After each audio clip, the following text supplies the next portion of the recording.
Welcome to Get Up in the Cool, old-time music with Cameron DeWhitt and Friends. This week's friend is Nic Gareiss. We recorded this back in June in Lansing, Michigan, right after Earful of Fiddle Music and Dance Camp.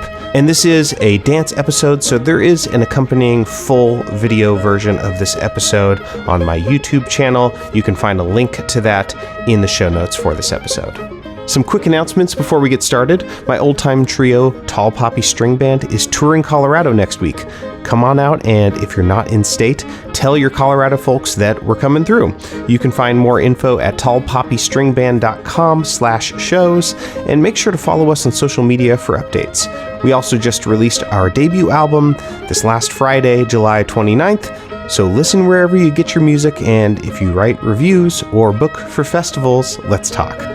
That's enough business for now. Stick around afterwards and I'll tell you how to keep up with Nic Gareiss. But first, here's our interview and jam. Enjoy. Bonfire on the bank, hard bend to the right, in the lower Mississippi, full moon at night, where the Spanish moss hangs from the trees, out on the river on Christmas Eve. That muddy water never quite runs clear. When I try to keep freezing, why I wanna be here. Ain't you got no family, no place to be? Out on the river on Christmas Eve.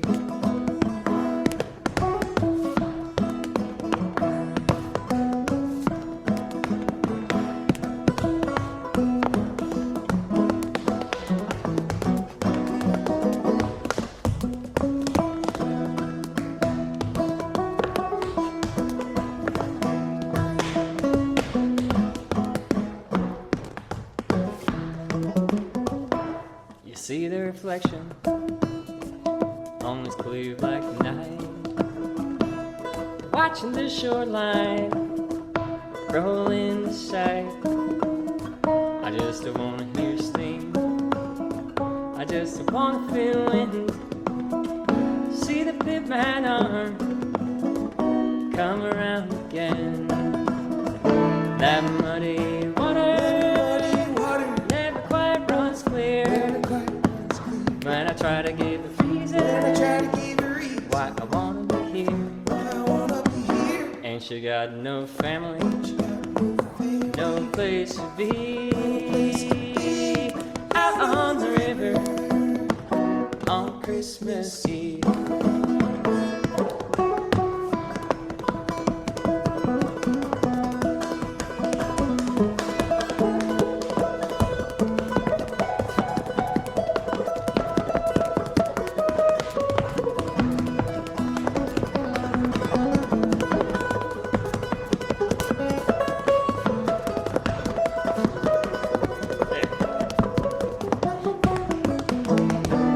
That muddy water never quite runs clear. When I try to give a reason why I wanna be here. Ain't you got no family, no place to be. Out on the river on Christmas Eve. Out on the river on Christmas Eve.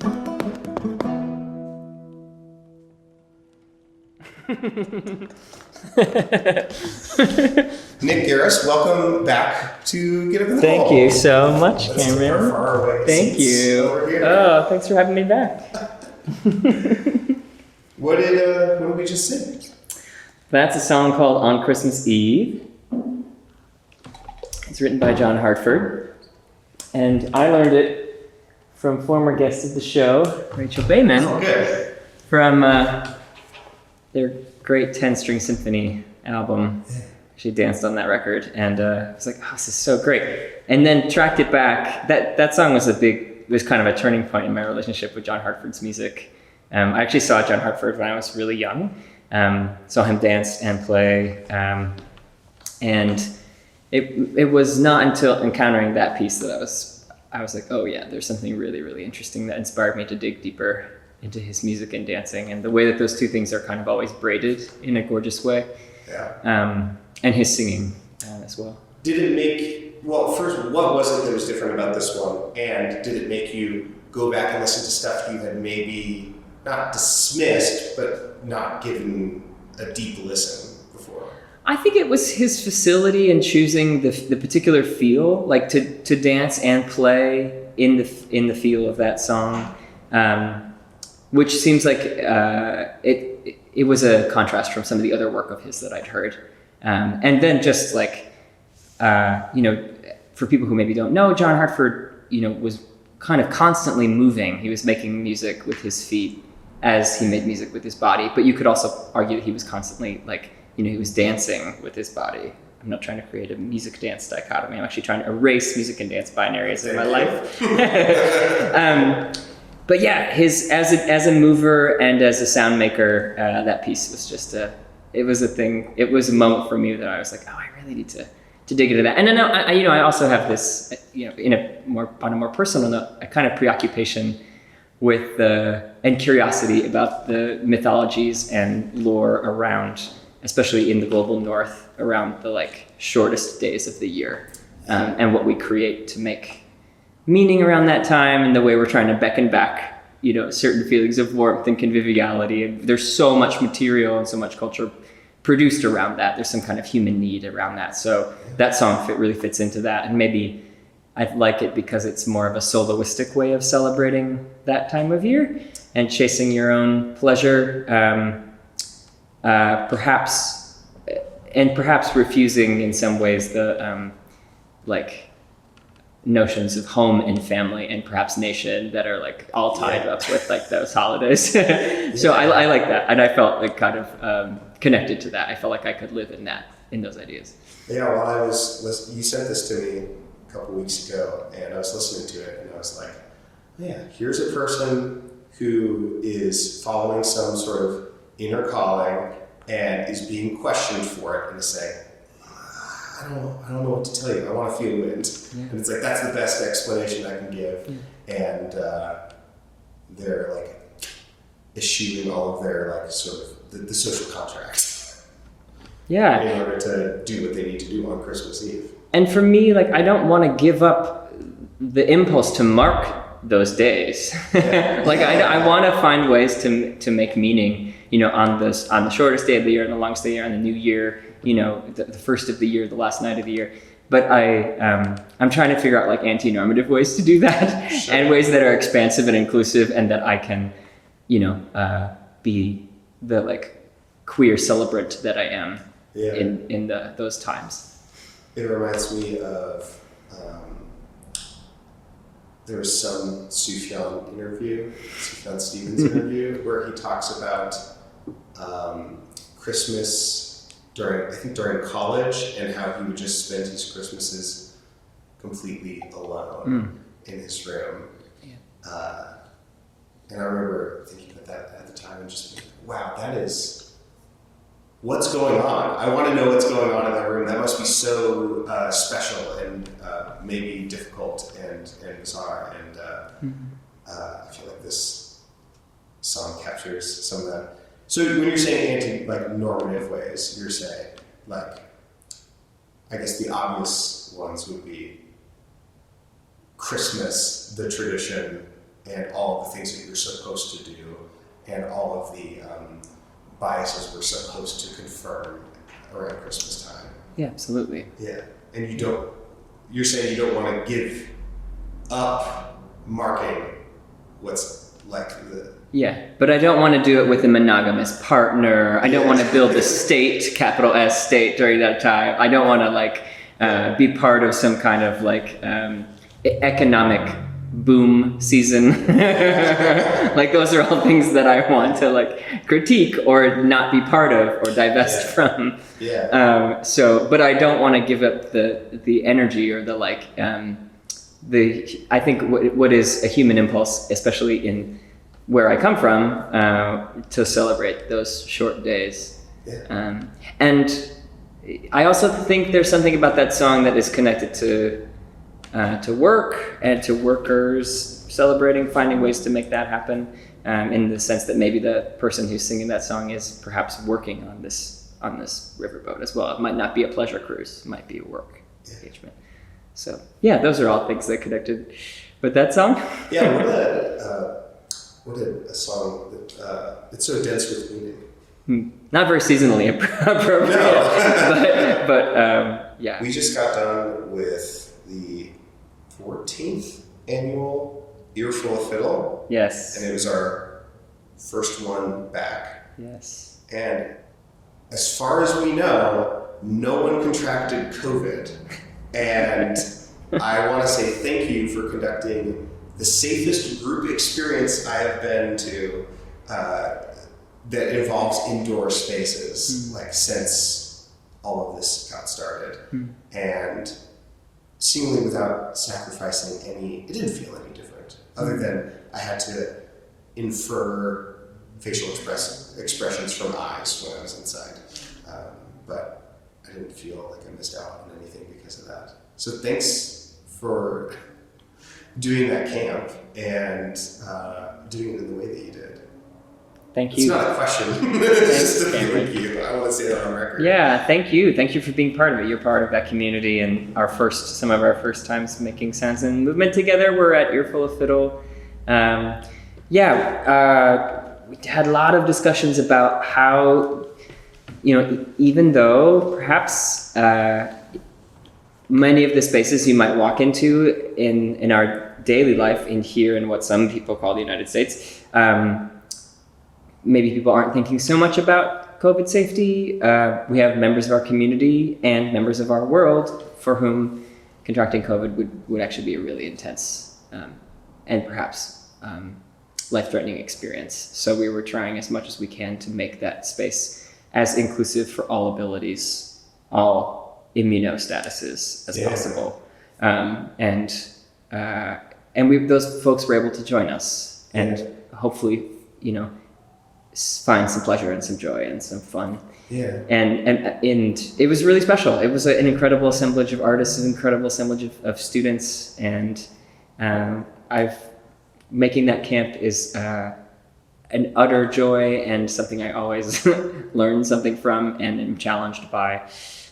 So it felt great to have you there, and it was really, really nice. I'm just sort of still glowing from it, to be honest.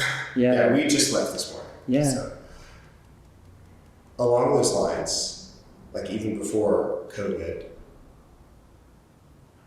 you had a certain sort of ethos for the camp. You were just saying earlier, off record, you said Earful of Fiddle is a harm reduction model. I was wondering if you wanted to. I never know what things you want to actually say on record, but I wondered if you would be interested in speaking on that, in case there's other organizers listening and they want to maybe be inspired to reduce harm. It feels like there is a desire in traditional music and dance communities and people who are coming into those communities for people to come and attend a fiddle camp. That's a desire that a lot of people have. That desire exists. How do we make that experience more inclusive, expansive, more affirming, more pleasurable for everybody? And that's really the mission at the heart of Earful of Fiddle. And it really actually rests on this quote that my friend Cleek Schrei shared with me from Marcus Martin, the fiddle player from Western North Carolina, who, when asked about what fiddle playing is for, he said it's for upbuilding. It's for upbuilding people. So music and dance are, they're worth exploring and worth devoting a lifetime to, but they're also worth using as a means of helping people, giving people space to discover who they are and feeling maybe there's facilitating opportunities for people to share things about themselves in vulnerable ways, or this all sounds like it sounds like we're trying to create some kind of utopia or something. What we're trying to do is just give people a space to be who they are and share in a way that feels safe and affirming. Yeah. Across many axes of diversity, across race, gender, sexuality, ability. That's the hope of Earful of Fiddle. Yeah, I think it's really interesting that you use the word and the framing of harm reduction, because even as you're describing it, you said you talk about it in the same way that that people talk about harm reduction in other situations that are maybe in some ways higher stakes. You're like, you're saying, what do we do about this situation that we're in where people want to go to fiddle camps? Exactly. Which is like, there's like an inherent, like, this is almost like a problem to be solved.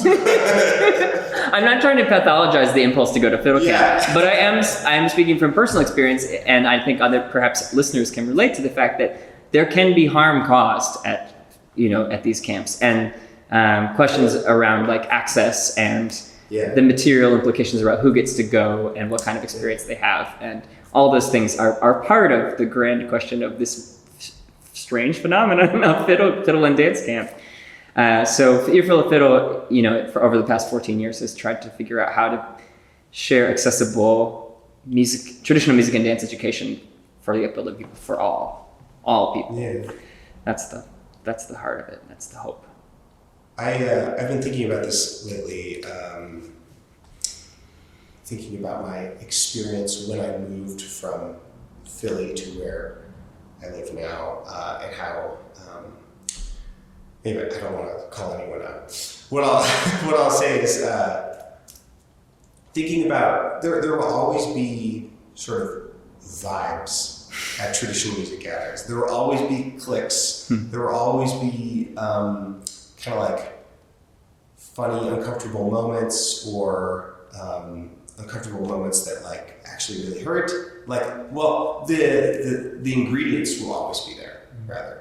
And what makes a really big difference is the way that those meetings are structured, so that if those ingredients sort of float to the surface, you can stir it around again. And I feel like at Earful there's this stirring that's constantly happening. All the flavors are mixing, and it's built into the design of it. And I loved getting agitated, stirred around with everyone. It was really special. Last time and this time. Yeah, I think especially this time. I think people are so ready to talk to anyone, be with anyone. Yeah, there was a palpable sense of celebration. It was so nice, and as a mover, that kind of it's pretty electric when you feel that in the room. I felt it standing in front of the mass of campers. Yeah. And that that feels like electricity going through your legs in a nice way. That's the sensation that I sort of experience. Really coming at it as a dancer, and that's really my primary role in a lot of traditional music and dance circles is as a mover. But I get to organize this camp as well. Yeah. What do you want to play next? Well, since we're in, some people call Michigan, Anishinaabeg land, past, present, and future land of Odawa, Potawatomi, and Ojibwa people, would you want to do a tune from here? Yeah. Do like a tune from Patrick Bonner, Uh-huh. really amazing fiddle player who his parents came from Donegal. He's recorded in the 1930s, and his music sits at a really interesting place aesthetically, and he played for dances in his community. And this is a tune that he recorded called Black Tar on a Stick. Good. 1, 2, 3, 4.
That's how that goes. Black tar on a stick. Do you have any idea where that title comes from?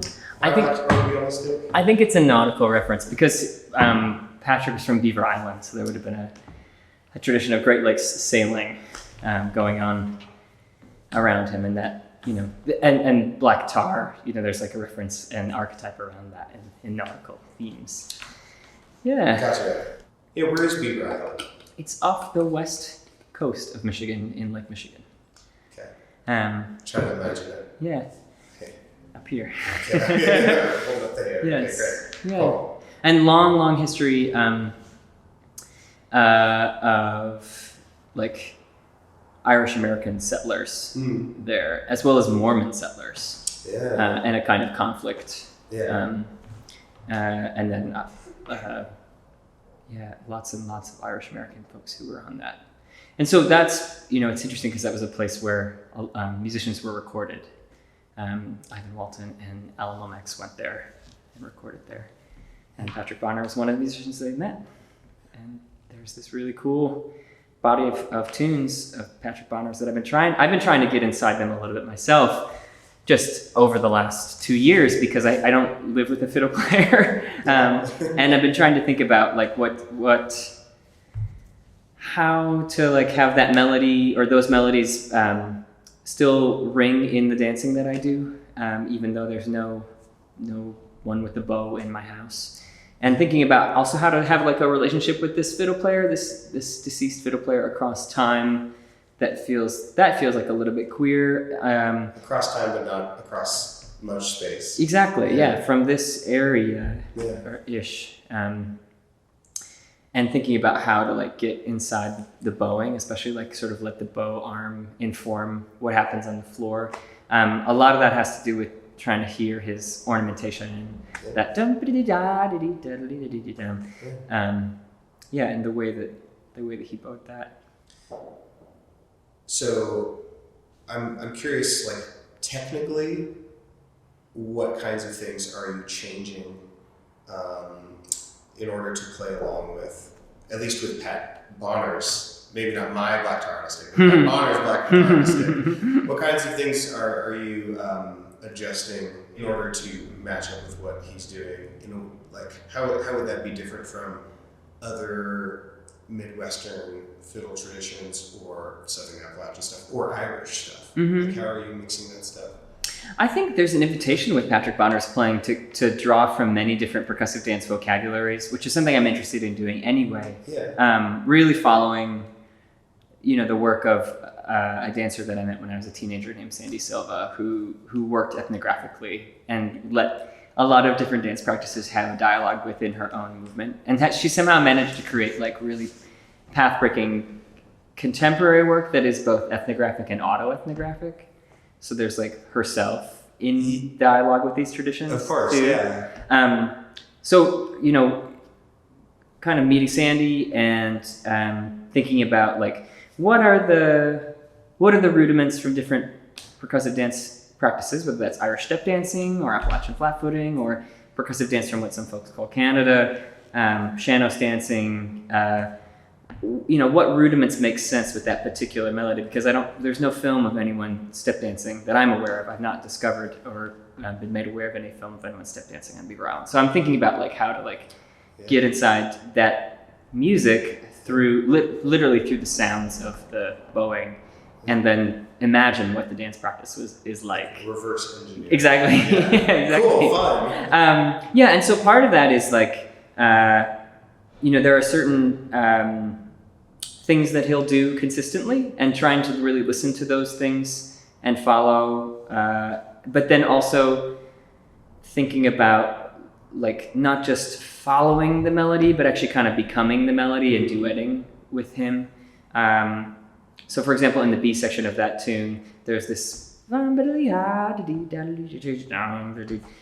thinking about that big descending phrase, and maybe both literally moving up and down, but like also having some space, whereas maybe an Irish step dancing step might move through that whole phrase. Yeah. Instead of trying to think about the bowing as a kind of invitation for space in the footwork. It was really fun to. There are invitations for space in that tune. Yeah. Which often, like, I want to plow through those too as a banjo player. And then in that tune, it was like, he gives especially in this room. Oh my God. Yeah, you gotta make space in this room. Yeah. So. Yeah, Patrick Bonner. Patrick Bonner has been a little bit of a companion over the last 2 years as I was sheltering alone, just listening to those recordings a lot and figuring out if there's a way to share my encounter with his, music in digital spaces and then now it's like getting able to play some of those tunes. I know Jake Blunt plays that tune as well, and it's nice. Thanks for learning that tune. Yeah, absolutely. What do you want to play next? Maybe let's play The Pride of America. Okay, great. Well, this is on my band's new album. Congratulations. I don't know if I told you that. Yeah. Congratulations on the Tall Poppy Band. Where does the tune? I actually don't know this. So it's from the tune you showed me.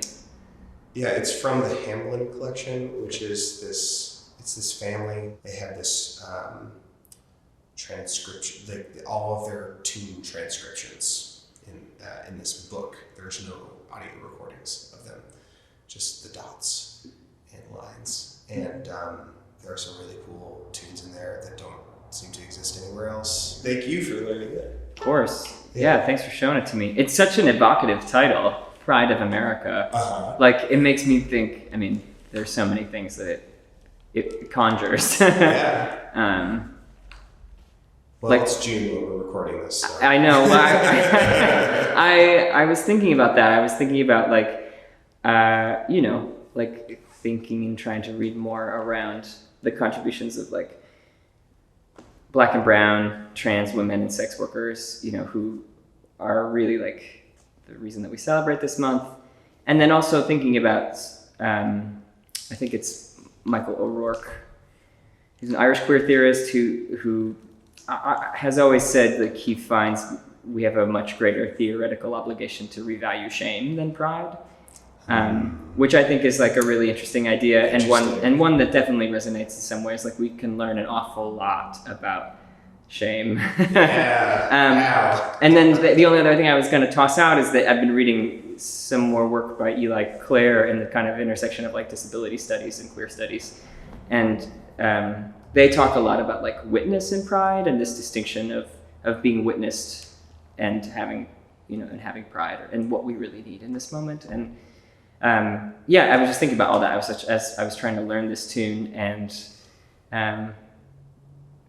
feel what are the implications of Pride of America? How are we exporting queer identitarianness in a kind of probably colonial way, as a nation? What are the ideas around coming out in pride? For example, I've written other places about how coming out in many ways is it American British kind of phenomenon. Yeah. For example, in Ireland, it would be different, where you would instead of come out of the closet, you might just come out. And it's maybe a little bit different there. People don't say the word closet very much in Ireland. It's the press is the cabinet. Yeah. So there's this kind of funny imposition of American coming out ritual that has to happen a lot of times that can sometimes gloss over the cultural specificity of queerness in its locations, other places. Right, because what is queer in one space is maybe the law of the land in another space, right. or maybe is normative in another space. Yeah, and it certainly bears relevance if we think about colonialism and imperialism, the ways that queerness existed in many places, or what we might call queerness existed, and then was punished, eradicated, pathologized. Incarcerated, Yeah, that's interesting. This tune doesn't. It seems like it's a depiction versus endorsement kind of thing. The tone of this tune is it's not necessarily saying this is good pride, like Right. we're proud, look at us. It's like a very kind of solemn and One of the times that I came out, I used social media, and people were very celebratory for the most part, and there was the obligatory family religious panic that happened as well. But I had one person, because this was in June of 2020, one person said, to earn the explicit tag on Apple Podcasts, "Fuck those gay cops." And this was actually a gay person or a queer person who said this. And I remember having this kind of internal fussiness, and also it hurt my feelings, because I was like, can't I just have one moment in the middle of your doom scrolling and my doom scrolling? Can't we just celebrate this for a second? But I I wanted this coming out moment of experience, and then this other, it was probably the one little bit of career gatekeeping that I received. And I don't know, I think about that from time to time, and then I've been starting to hear some discourse around the privilege of coming out and what that means in our context, and I've thought about that, and ultimately, I agree with him.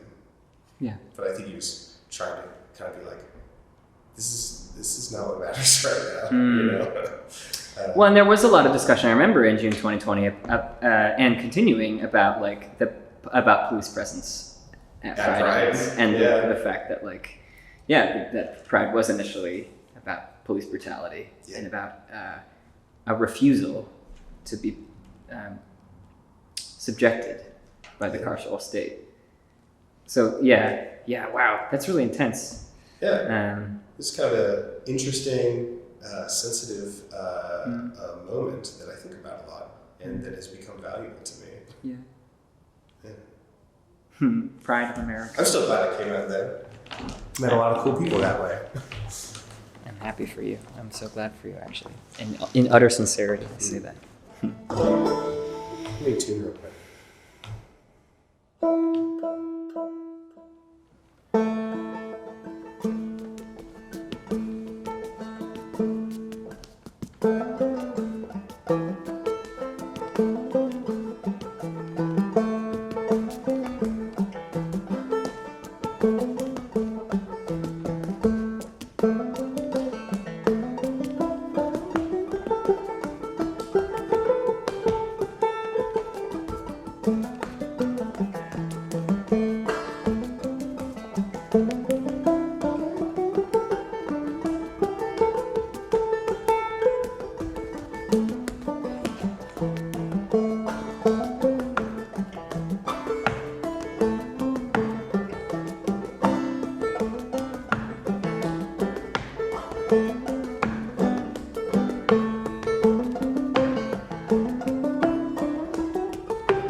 Nice.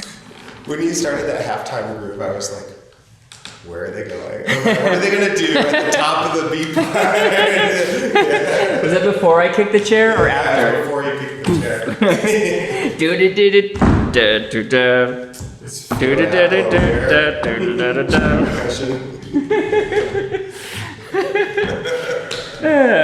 Just learning that squirrely little tune. I love it. Beautiful tune. Beautiful Pride. tune. Pride. Shame of America. Pride of I America. read the sequel. Yeah. I think there's something also about like, in thinking about like another one of the tunes that we were working on together, this sense of utter like embracing of camp as a kind of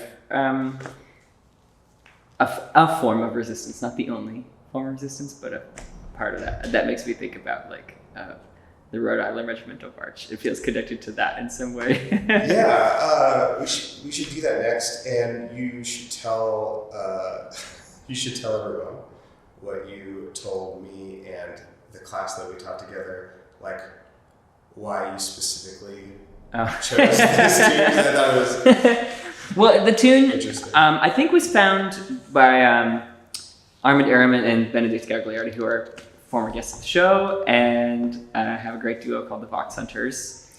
And I have, I kind of, the tune was in my ears a little bit, but I have like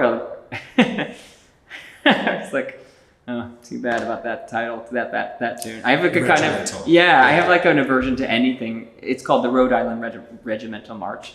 And I have anything, any kind of music or content that smacks of like regimentality or like, armed military state. Yeah. I'm just like, that's probably not for me. But I was listening to it the morning here in Michigan when some people who are part of various armed groups in our state entered the Capitol building with weapons. It was quite a scary day. It was in May of 2020, and nobody was harmed that day, though we know subsequently that similar groups have plotted all kinds of other violence. But when that happened, and it happened, mere blocks from where I live in Lansing, here in Lansing, Michigan, I was like, okay, how, in addition to like all the other things that we're trying to do to like work against those forces, how do we like just make space for a kind of camp resistance to that regimentality? So I was like, okay, let's learn this tune and make some steps. And so I like made a set of steps to the Rhode Island Regimental March, which is kind of this, the steps feel like a mix or between like old style Irish step dancing, the Maggie Pickens, which is from Donegal, and then also like Ottawa Valley style clogs. All of those mediums engage camp in some way. And when I say camp, I mean, I guess referencing their predilection towards excess of some kind. Okay. There's a kind of like bent toward excess in all of those genres of step dancing at a certain, in one way or another. So I really like that. And yeah, that's how I was like, okay, this tune, it seems like it's part of that. Yeah, it is a very sequiny. Yes.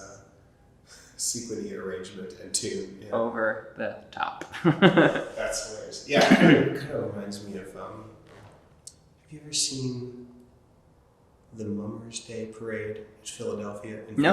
No. So in Philadelphia, they don't do New Year's Eve. They do New Year's Day. Okay. They drink all day, and there's the Mummers Day Parade. There's the main one is kind of like in South Philly, and it's like all of these like mostly as far as I can tell, middle-aged men who are in these string bands, and the string bands are, and this is January 1st. The string bands are tenor banjos. Wow. Marching upright basses. Wow. Bizarre. Saxophones. And maybe some accordions. Wow. And all of these, like, Catholic, South Philly dudes come out, and they are putting on a drag show, and they are in full feathers, sequins, the gaudiest outfits I've ever seen. Sometimes it's actually often it's like very problematic. Like they'll do some really upsetting things, or culturally, I don't know, Hillary Clinton effigies and stuff like that. Whoa. Not that I'm a fan. I'm not. Whoa. But like stuff like that. But there's this like really weird mix of regimentality and and camp, and that's what I was thinking about while you were teaching this too. Is Dear Sweet Mummers in Philadelphia. They have one day to wear some color. One day to shine a little bit. Well, and I think it brings in the idea, in some ways, about the inherent campness of regimentality. How that is a kind of excess. Yeah. How like the uniformity of like drill team. Yeah. Goose stepping looks so stupid. Right. Okay. So like even military uniform is a camp gesture in some ways, and I think the person who writes about that in a way that I think is interesting is Jack Halberstam, trans writer, and thinking about that kind of sense of excess and just being curious about that. Rhode Island Regimental March. Yeah, let me get into it.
Excess. Yes.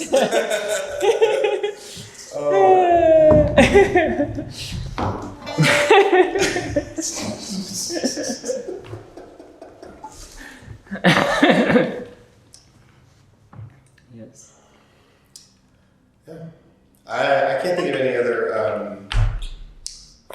musician that I've played with who has inspired me to improvise breaking the claw hammer stroke in order to play, and I hope you feel proud of that. That's a big deal. Yay! I usually don't do that. Break those physical patterns, and then find new ones, and let the synapses guide other things. And I guess there's something about that too with movement, because there are certain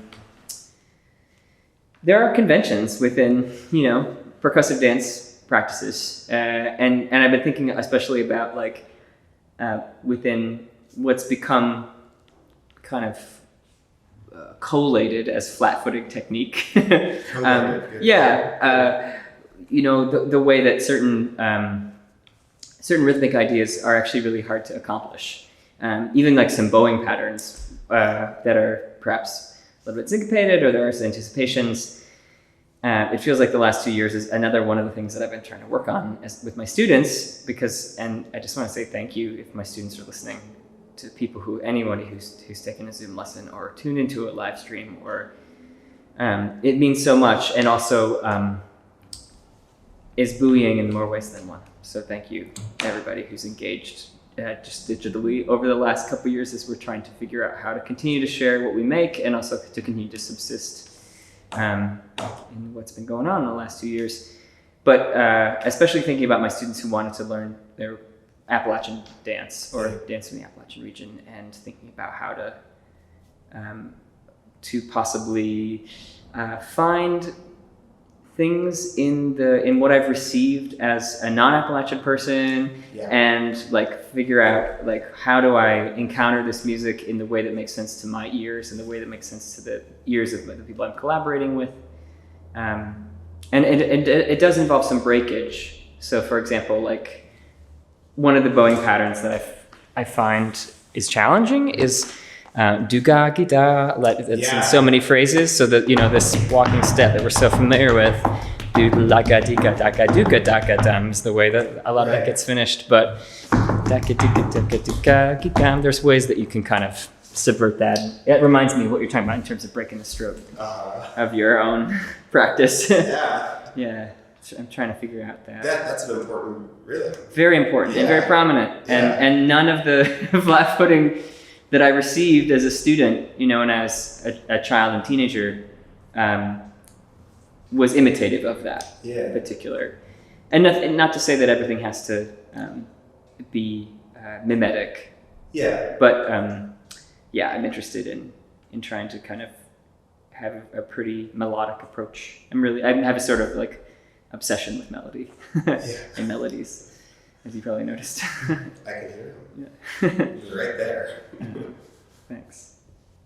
Yeah, when I run into some like similar, I back myself into similar corners and then try to get out when I'm talking about when I'm giving banjo workshops, because I also like melody. Yes. And some people think that the banjo doesn't need to be pretty, and it has to be soulful and masculine and driving, and we don't want to play lines on the banjo because it's not what it's for. And but it's not that it's not that I want everyone to only play lines and to not have drive or whatever, and like to copy everything that the fiddle is doing. But there is something important about being able to hear something and then having a direct line to the body part that needs to make that happen. And every once in a while that means hearing something that the fiddle is doing and hearing an idea that happens to mimic it. Or maybe hearing something else that breaks the stroke. Totally. And I think it's also important to remember that these are not impositions from arbitrary sources. Like, these are things that are in the musical repertoire that exist, that you know, as people who maybe don't necessarily play the fiddle, we're trying to like figure out how to displace that, you know, in our own practice. You know, the same could be said of like bowing, or like listening to things where perhaps this like a bow triplet, you know, which might not occur very often in flat-footing technique, trying to figure out ways to make that happen with, you know, the rudiments that a lot of flat-footing is made of. That's a hope for me. Something I'm working on. We have time for one more. Before we do that, where do people go to keep up to date with everything that you're doing? You have a thing coming out. I do, yes. Is it like announced yet? Can we talk about it? It's not announced, but you've been performing it. I can talk about it. I work with. I feel so grateful to have a lot of collaborative projects with musicians or dancers who hold things. Yeah. And dancers with prosthesis. exactly. You said before. Exactly. I tried to quote you recently on the show. Nic Gareiss strikes again. So I've been really excited about a new duo collaboration with Jake Blunt. There's a new video out around that, and some more stuff coming out soon. There's some work that happened over the last 2 years on Laurel Primo's record, Golden Loam. People can check out Jake's site and Laurel's site and their socials for that stuff. But there's something happening in the fall with another banjo player that I work with named Allison DeGroot. Allison and I spent the last fall in an intensive period of residency working on the music of Hobart Smith, in particular from Southville, Virginia, and really thinking about not only his music but his dancing. He was also a dancer. He was said to say he never lost a dancing contest. Wow. And my friend Michael Ling shared some cool things that she encountered, working as a folklorist through the Henry Glassy archives of Hobart Smith. Yeah. So big thanks to Micah and to Henry. And thinking about that. So we made a visual album of our dialogue with Hobart Smith's material. It is not a replication of the field recordings. It is like a dialogue, an argument, or a conversation with them. That's the kind of place that we're at with that. I think that's in general where we're at with the archive, capital A. I think we had these, I think Gary West is the person who talks about these 3 phases of archive. First phase is go in, put stuff in the archive. Stick your microphones in people's faces, capture material, shove it away for posterity. Second phase is go into the archive and take stuff out and put it on stage for money, usually. Right. And third phase is maybe engaging with archival material to create something new or having a dialogue with it, which is, I think, what's been happening for a while now in traditional musics from many, many places. Yeah. But so I'm really excited about it. It's something that will be out in the fall, and it's called The Thrill, because that's a quote from Hobart, who said that music fills you with a thrill you just can't express. So it's audio and video, visual and audio component. And hopefully it'll be out this autumn. I can't wait. With Allison DeGroot. In the meantime, you can look at my website, nicgareiss.com. I have a place where you can sign up for a mailing list. I'm most active on Instagram, is my other social media that I try and maintain. Thanks for doing this. Thanks for having me again, Cameron. Pleasure to be on Thanks the show. for all the stuff that you do and all the stuff that you say. Really getting to know you 3 years ago at Earful Fiddle was really important to me, and you exposed me to a lot of cool stuff. And I feel like I'm a different person now, and in a way that I like. And thanks for your help with that. Wow. I'm excited for people to listen to you speak when I post this. I'm flattered, and it's mutual. Thank you. Thank you. Would you like to play Cindy? Yeah. I think we should do Cindy. I really like this version of Cindy. Yeah. This is from a dancer, actually, West Virginia dancer named D. Ray White, who sang and danced Cindy at the same time. And a really cool version, some interesting variation. And his there's something really enjoyable about the interaction between his voice and his movement in the video that we have of him. Cindy. Oh. Okay, you ready?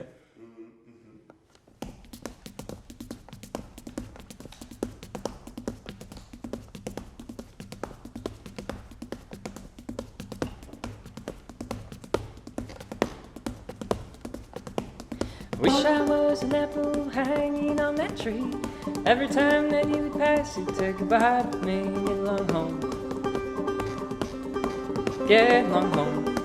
Get along home. I'm gonna leave you soon.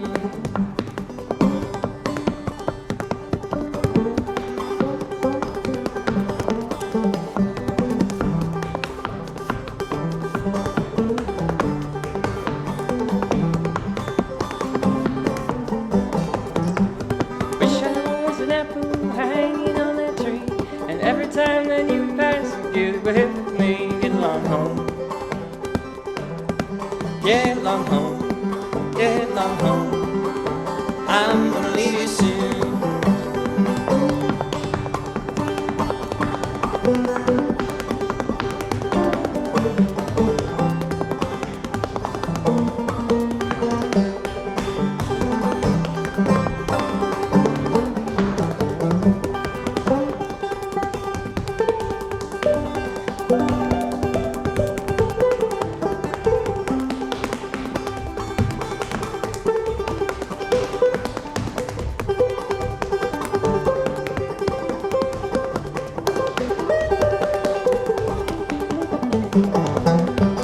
Wish I was an apple hanging on that tree. Every time that you pass, you take a bite of me. Get along home. Get along home. Get along home. I'm gonna leave you soon.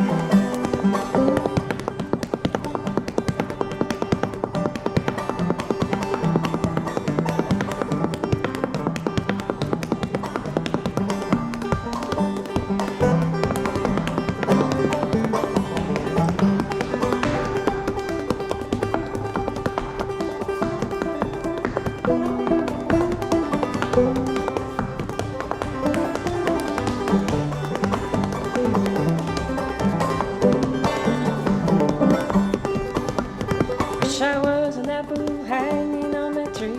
Every time that you pass, you get away from me. Get along home. Get along home. Get along home. I'm gonna leave you soon. Get along home.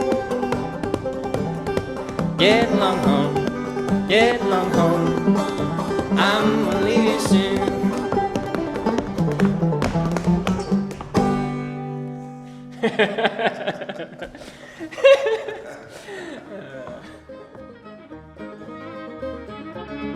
Visit Nic's website, nicgareiss.com, follow him on social media at NicGareissLFI, and buy his music on Bandcamp at nicgareiss.bandcamp.com to find more opportunities to enjoy his music.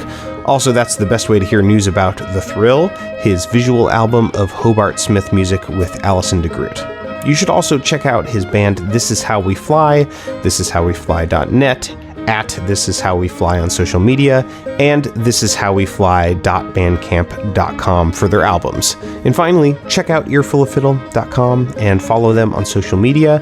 And when they announce registration for Earful of Fiddle 2023, sign up. I can't recommend it enough. You can support Get Up in the Cool by sharing the show with a friend or sharing and liking the video posts on Facebook, Instagram, and YouTube. Help fund this podcast by signing up at patreon.com/getupinthecool. Make sure to follow Tall Poppy String Band on social media for tour dates and announcements. We're coming to Colorado next week. Hope to see you there. Check the link in the show notes for Get Up in the Cool merch and rep your favorite old-time podcast at the next Fiddlers Convention. Visit pitchforkbanjo.com for my instructional clawhammer banjo series or to schedule a lesson with me. Check out my other podcast, Think Outside the Box Set, available in all the same places as Get Up in the Cool. And again, everything I just mentioned is linked in the show notes for this episode in your podcast app. That's all for now, friends. Thanks for listening. Come back same time next week to Get Up in the Cool.